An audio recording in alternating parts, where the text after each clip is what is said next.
चला मैत्रिणींनो, आज बनवूया शेवगाच्या शेंगा. आमच्याकडे शेवगाच्या शेंगा म्हणतात, काही ड्रमस्टिक पण बोलतात. इंग्लिशमध्ये भरपूर नाव आहेत, प्रत्येक भागात वेगवेगळी. तुमच्याकडे काय बोलतात नक्की कमेंटमध्ये सांगा.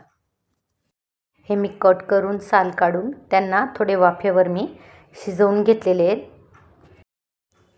आता आपण त्यांना फोडणी देऊया. तर मी कढई ठेवली, कढईमध्ये तेल टाकते 3 पळ्या.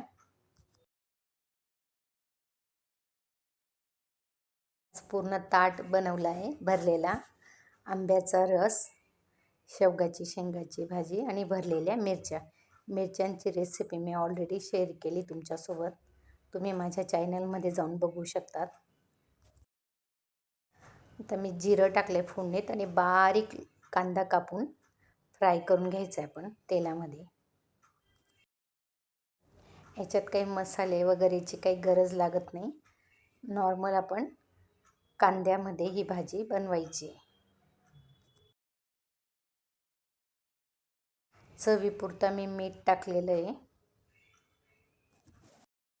मीठ टाकल्यानंतर कांदे लवकर नरम होतात म्हणून अगोदर मीठ टाकलंय. आता कांदे आपले नॉर्मल ब्राऊन झालेत. तशी भाजी बनवायला थोडी एक मिस्टेक झाली होती, ती नक्की मी तुमच्यासोबत शेअर करते. आता मी हा मसाला टाकला आहे 2 चम्मच.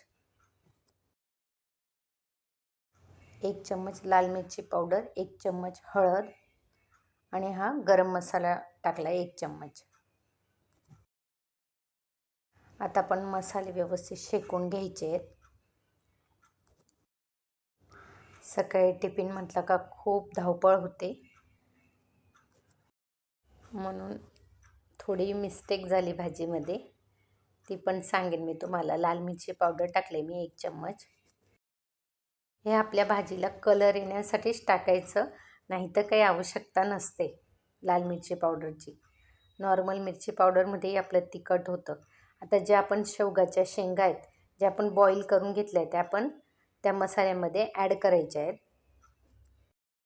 घाई गडबडीत परत कॅमेरा हलला माझा. आपल्या शेवगाच्या शेंगा बॉईल झाल्या आहेत. आता आपली भाजी व्हायला वेळ नाही लागणार. ही भाजीला थोडी तरी आली, आपली भाजी झाली. भरपूर अशी कोथिंबीर टाकायची आहे.